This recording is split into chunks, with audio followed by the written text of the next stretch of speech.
Hey team, we are short-staffed tonight and we're gonna have to ask if someone wants to stay late. Can someone ask Veronica?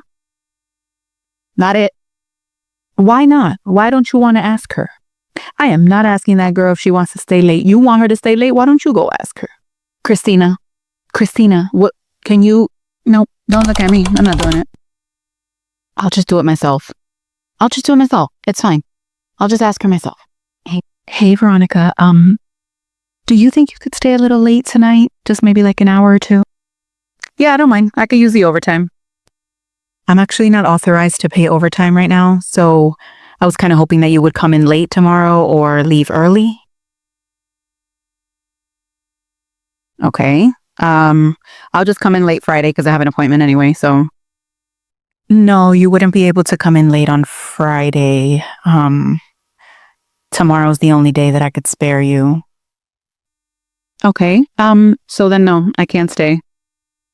No, but I'm sorry. You just said you could stay. So are you going to stay? No, I can't do it. I'm sorry. That means that I'm inconveniencing myself and you guys are not having to meet me halfway. It has to be a mutual benefit in order for me to do this, because if I'm staying later, that means that I'm getting home later. That means I'm sitting in more traffic. That means that my dog is waiting later to get walked and to eat.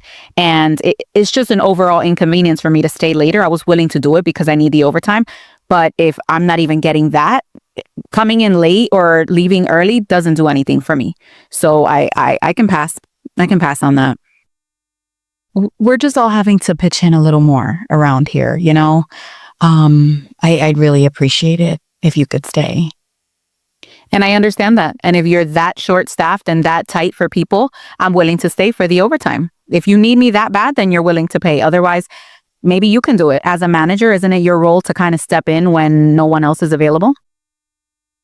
Well, I'm salaried, so it really doesn't matter if I stay later. I can't really come in later or leave early another day. So it really just doesn't make sense for me to stay any later tonight. I hope that makes sense. I'm sure it makes sense in your mind. But as a salaried employee, you make significantly more per hour if you were to break it down anyway than I do, even with overtime. So it makes more sense for you to stay than for me to stay, since you're getting paid a lot more. I'll stay for the overtime. Otherwise,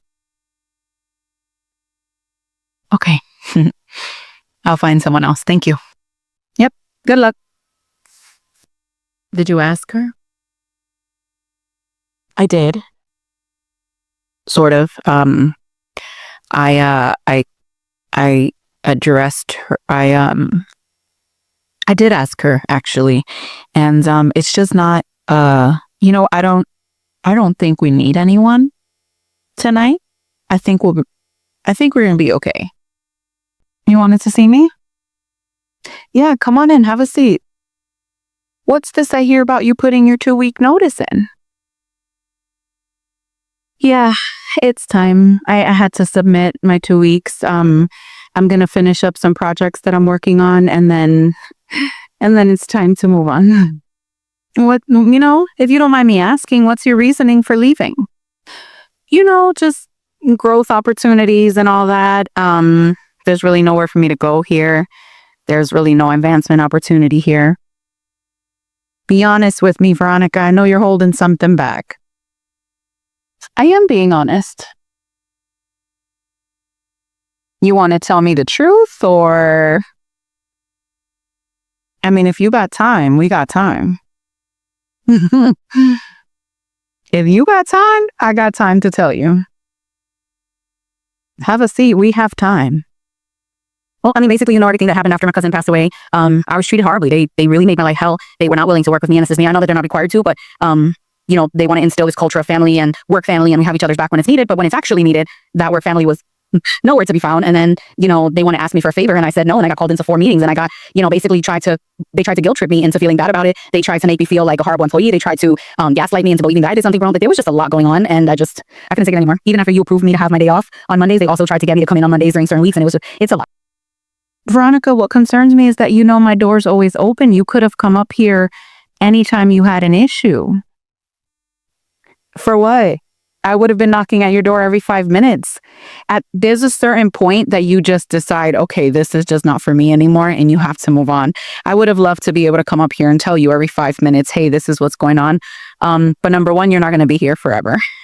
So that retaliation would have been on me. And then not only that, there's like micro retaliations where they can make my life hell without it being big enough for me to file a formal complaint. So they knew exactly what they were doing. But it's time for me to go. And I actually feel sorry for you because you're the head honcho, right? You have people under you that you're supposed to trust to take care of your employees. And when those people are not doing it, that's why you're losing so many good employees.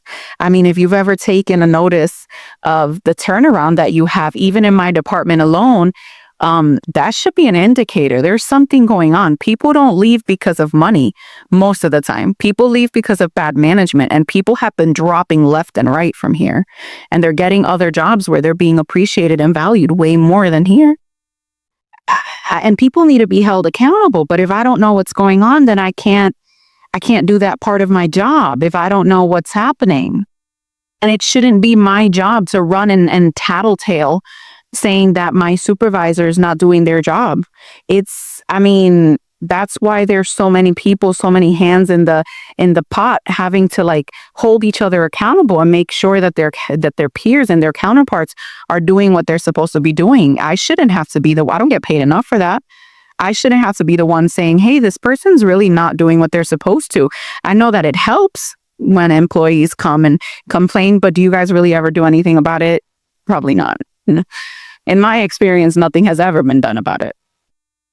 Well, I get it. I'm sorry that you experienced that. I'm sorry that there's not more we could have done to keep you. You're a great team player. You're hard worker. I mean, I'd love having you as part of the company.